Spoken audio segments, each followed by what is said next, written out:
Hello guys, hello. This is for Libra. Libra, welcome dito sa aking channel, Kapalaran 888. Welcome. Alamin natin kung anong messages, vibration, gabay energy para sa lahat ng Libra. This is general reading, so I hope na makaresonate ka. Okay, starfish and polar bear. Wow, Libra. Okay, yung starfish na to Libra, so, doon sa mga Libra na malapit nang mag-birthday, happy birthday sa inyong lahat. Okay, starfish, intuition. Sinasabi ng Barasyo dito na sa linggong ito, napaka-importante na makinig tayo sa kung ano yung sinasabi ng ating puso, ng ating emotion. Kailangan nating pagsabayin ang ating puso at ating isip sa kung ano man ang desisyon or ano man na gusto nating gawin sa linggong ito. Polar bear, nurture. Libra, mag-comment ka dito kasi parang nakikita ko na marami ka bang mga anxiety or depression or meron kang mga worries, fear na nararamdaman. So, sinasabi ng Barasyo dito na oras na para alisin mo yan. Okay? Libra. Okay? So,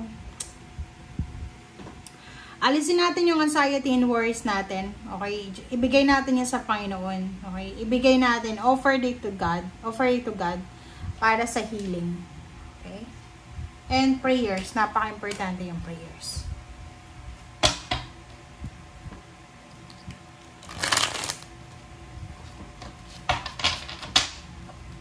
Libra.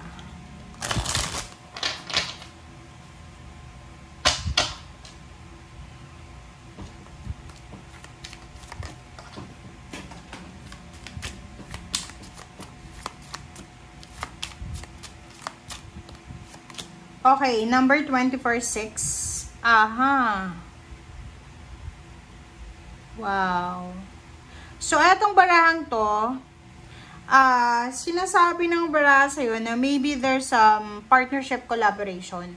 So, kung single ka, pwedeng magkaroon ka ng relationship. If you are married naman, possible na makatagpo ka ng isang tao na pwedeng maging source of strength. Kaibigan, camaraderie, diba? Parang ganun, support system. Okay, so maybe mayroon ditong Libra na magsisimula siyang magnegosyo or maybe meron ditong Libra na magsisimula siyang makipag partner sa isang tao na magaling maghawak ng pera or magaling dumiskarte sa salapi.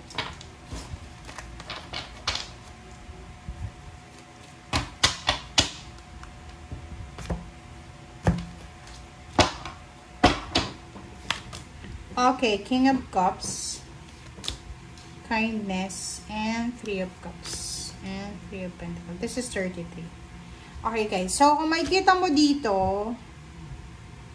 ang sinasabi ng barahan natin ay meron din talaga ditong Libra na you are parang hindi ko alam, bakit ka ba natatakot? Meron fear diba? Comment down below if you resonated. Pero meron ditong Libra na nakakaramdam ng takot. Medyo natatakot ka, hindi makatulog sa gabi, or kung ano pa man.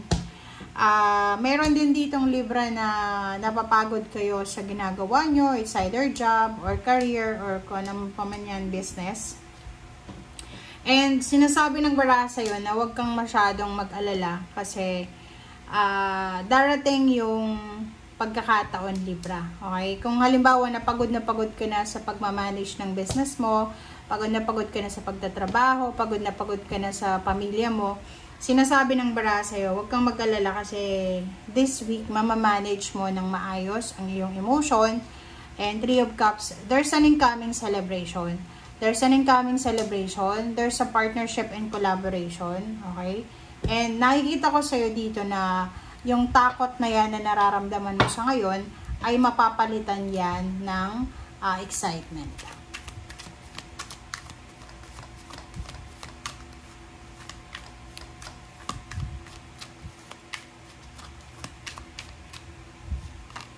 Okay, Wheel of Fortune, 'di ba? So, yung Wheel of Fortune dito ay nagsasabi na merong magbabago sa buhay mo. There's a parang ano to, financial and emotional change na mangyayari sa buhay mo.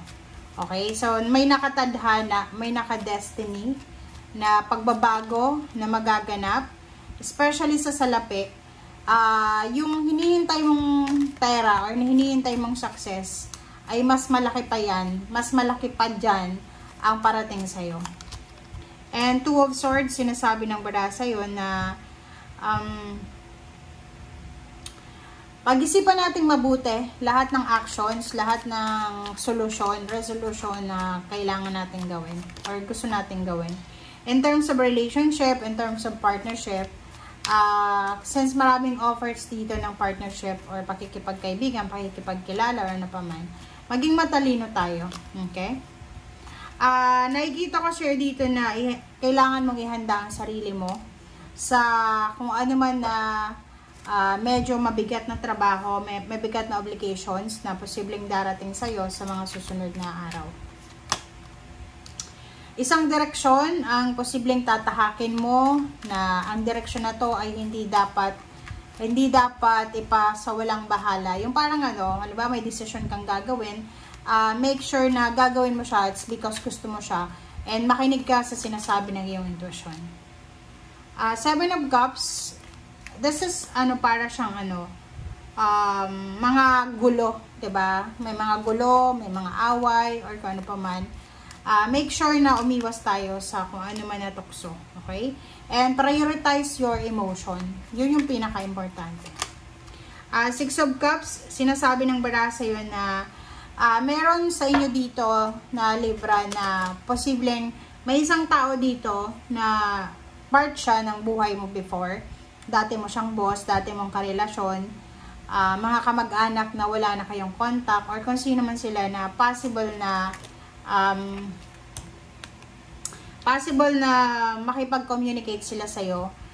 Maybe iimbitahan ka sa isang okasyon or ikaw yung mag-iimbita sa kanila.